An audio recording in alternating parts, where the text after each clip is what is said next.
Hello, you dear one. You've had a long day, haven't you? Tonight, imagine you're standing beneath a canopy of cherry blossoms. The wind is gentle, and each thin pink petal drifts down as slowly as your breath. Every petal that touches the ground is one more thought you can set down, so your mind can soften, quiet, and stop trying so hard. Close your eyes and picture yourself lying beneath an ancient cherry tree in an old Japanese garden. Pale sakura petals fall softly, gliding through the warm spring air, brushing your skin like a lullaby. Each petal carries a fairy tale from the land of the rising sun, where gods, spirits, and ordinary people live side by side in a quiet kind of wonder. If you only want one short story to lull you to sleep, stay right here. I'll tell it very slowly. But if you'd like to sink deeper into this mysterious world, with longer, fuller stories to carry you into restful sleep all night, turn on the full Japanese fairy tales playlist now. The cherry blossoms will keep falling, and the story will never truly end. Now take a deep breath and listen to our Japanese fairy tale for today.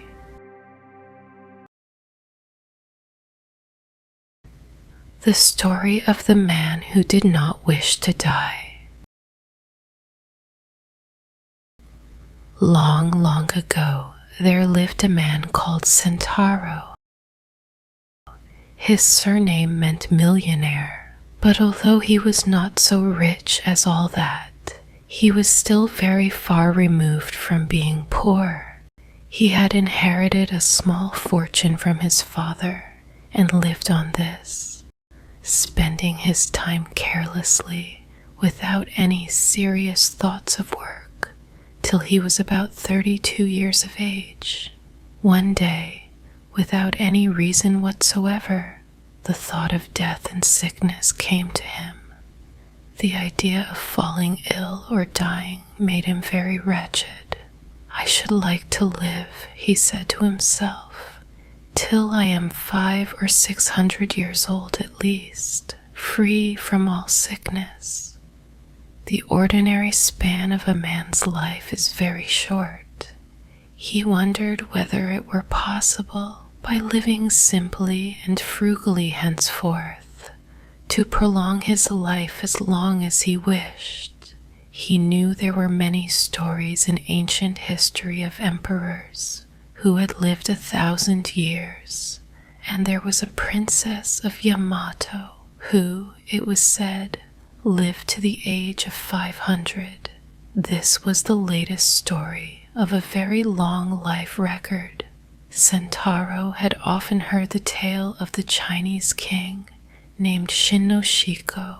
He was one of the most able and powerful rulers in Chinese history. He built all the large palaces and also the famous Great Wall of China.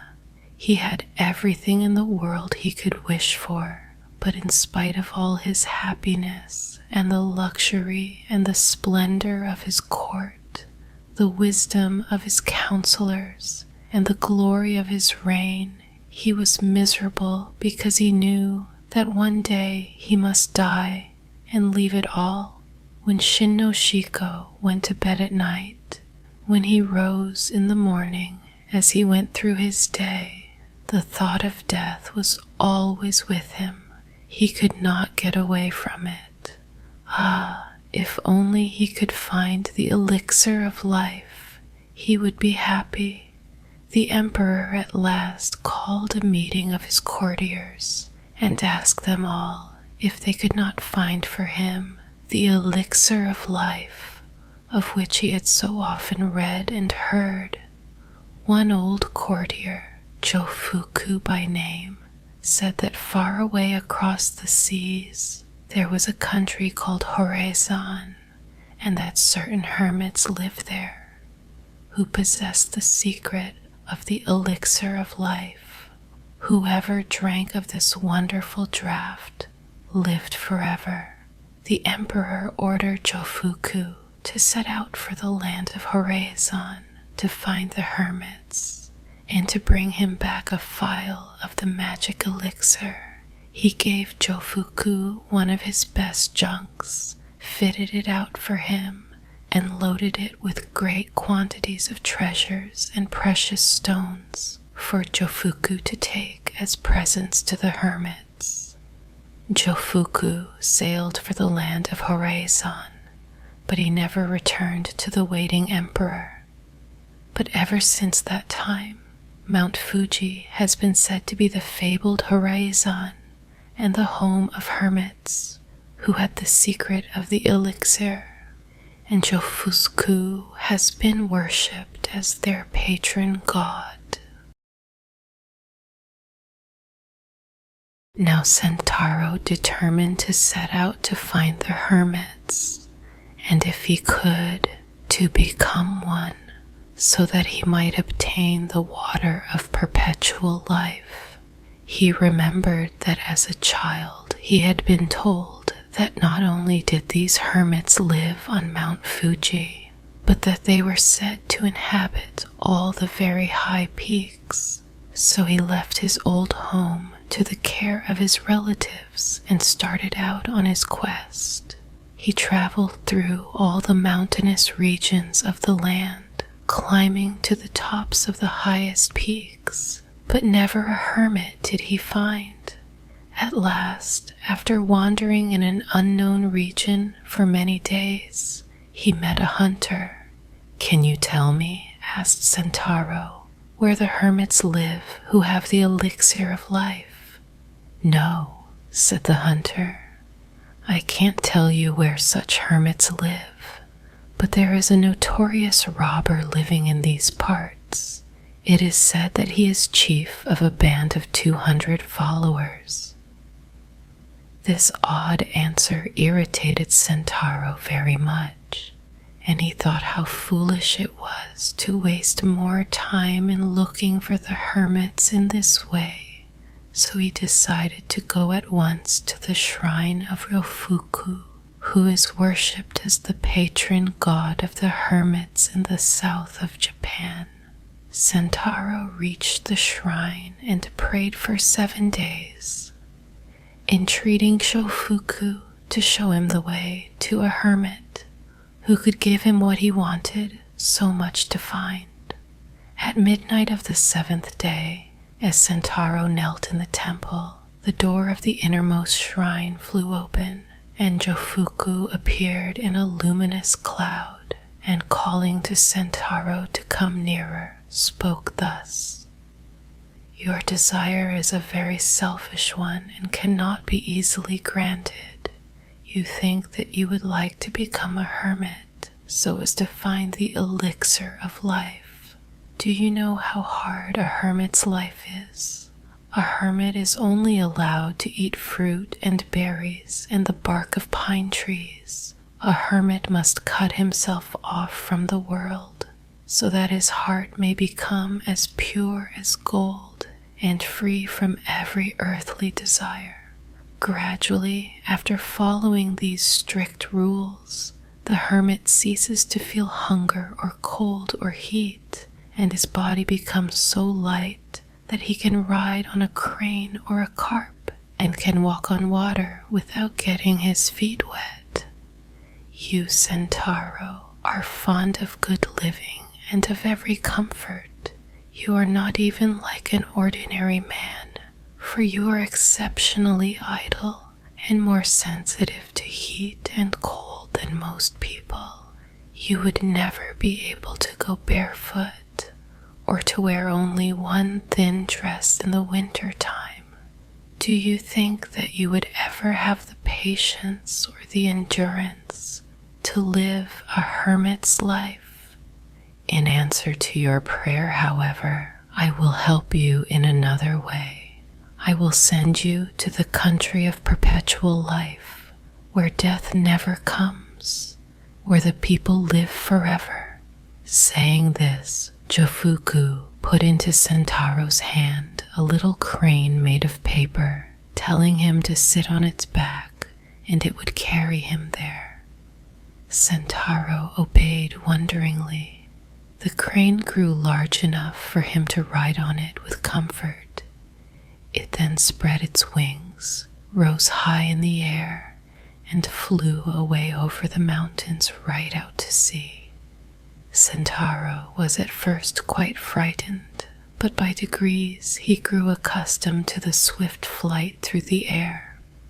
On and on they went for thousands of miles.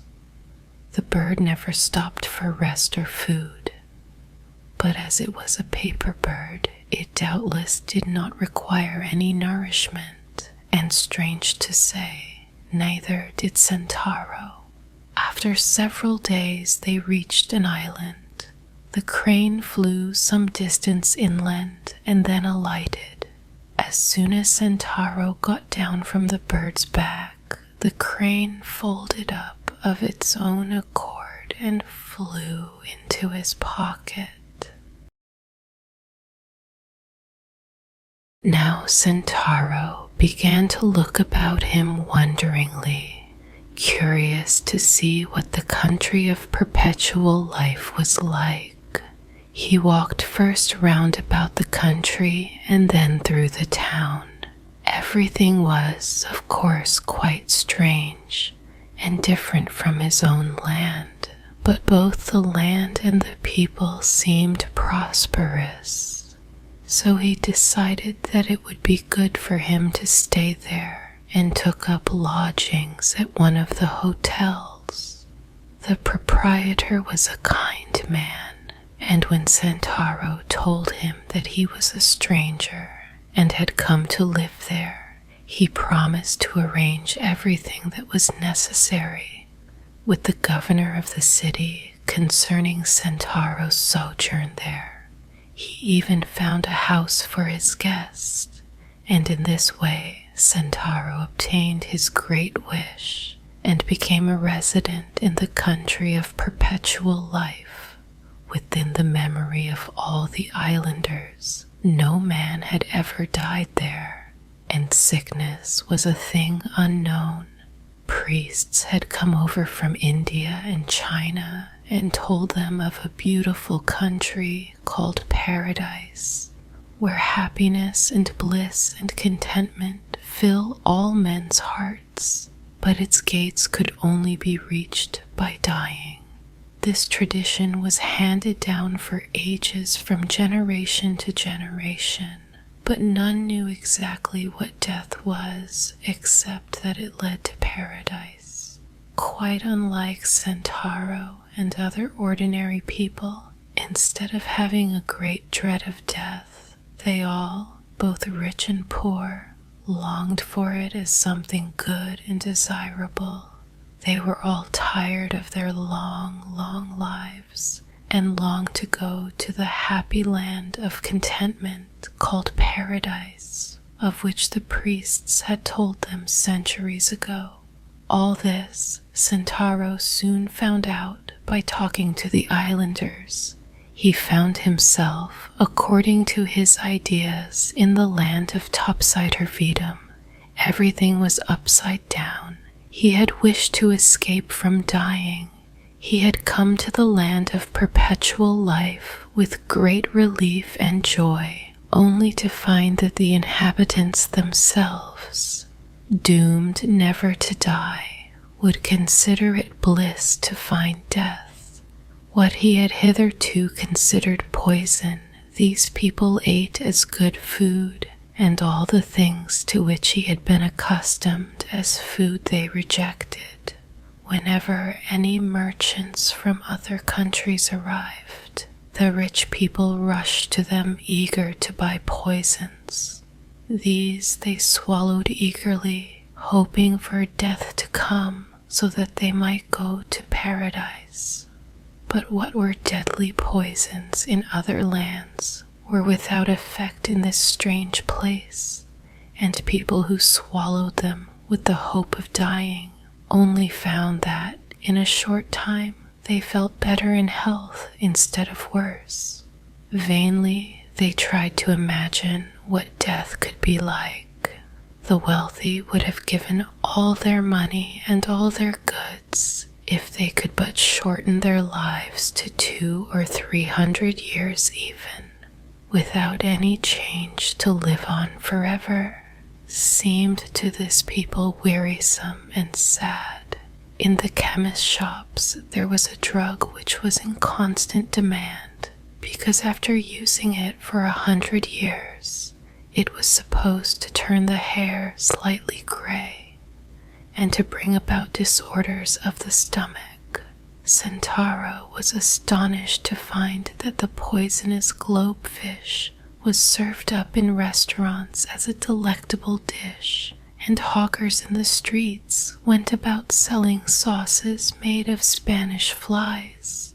He never saw anyone ill after eating these horrible things, nor did he ever see anyone with as much as a cold. Sentaro was delighted. He said to himself that he would never grow tired of living, and that he considered it profane to wish for death. He was the only happy man on the island. For his part, he wished to live thousands of years and to enjoy life. He set himself up in business, and for the present never even dreamed of going back to his native land. As years went by, however, things did not go as smoothly as at first.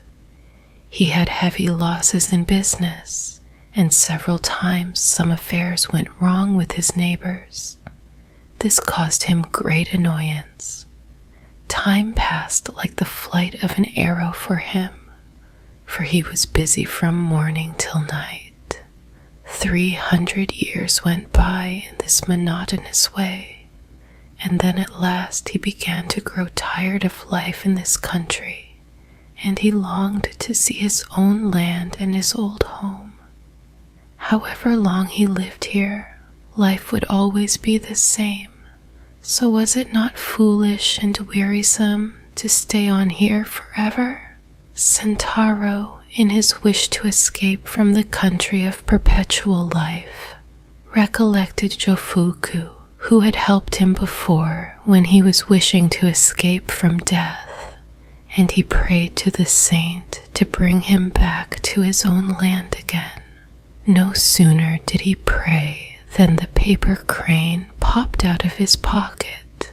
Sentaro was amazed to see that it had remained undamaged after all these years. Once more the bird grew and grew till it was large enough for him to mount it. As he did so, the bird spread its wings and flew swiftly out across the sea in the direction of Japan. Such was the willfulness of the man's nature that he looked back and regretted all he had left behind. He tried to stop the bird in vain. The crane held on its way for thousands of miles across the ocean. Then a storm came on, and the wonderful paper crane got damp, crumpled up, and fell into the sea. Sentaro fell with it. Very much frightened at the thought of being drowned, he cried out loudly to Jofuku to save him. He looked round, but there was no ship in sight. He swallowed a quantity of seawater, which only increased his miserable plight. While he was thus struggling to keep himself afloat, he saw a monstrous shark swimming towards him. As it came nearer, it opened its huge mouth ready to devour him. Sentaro was all but paralyzed with fear now that he felt his end so near. and screamed out as loudly as ever he could to Jofuku to come and rescue him. Lo and behold, Sentaro was awakened by his own screams to find that during his long prayer he had fallen asleep before the shrine, and that all his extraordinary and frightful adventures had been only a wild dream. He was in a cold perspiration with fright and utterly bewildered. Suddenly, a bright light came towards him, and in the light stood a messenger. The messenger held a book in his hand and spoke to Sentaro. I am sent to you by Jofuku, who in answer to your prayer has permitted you in a dream to see the land of perpetual life. But you grew weary of living there and begged to be allowed to return to your native land so that you might die. Jofuku, so that he might try you, allowed you to drop into the sea and then sent a shark to swallow you up. Your desire for death was not real, for even at that moment you cried out loudly and shouted for help. It is also vain for you to wish to become a hermit or to find the elixir of life. These things are not for such as you. Your life is not austere enough. It is best for you to go back to your paternal home and to live a good and industrious life. Never neglect to keep the anniversaries of your ancestors and make it your duty to provide for your children's future. Thus will you live to a good old age and be happy, but give up the vain desire to escape death, for no man can do that. And by this time, you have surely found out that even when selfish desires are granted, they do not bring happiness. In this book I give you, there are many precepts good for you to know. If you study them, you will be guided in the way I have pointed out to you. The angel disappeared as soon as he had finished speaking, and Sentaro took the lesson to heart. With the book in his hand, he returned to his old home, and giving up all his old vain wishes, tried to live a good and useful life, and to observe the lessons taught him in the book, and he and his house prospered henceforth. And that is the story for tonight. If you're still awake, let the rest of the night move slowly. No more thinking, no more holding on. Take a gentle breath in and breathe out, as if you're setting down the weight of the day. Sleep well. Tonight, everything can soften, and so can you.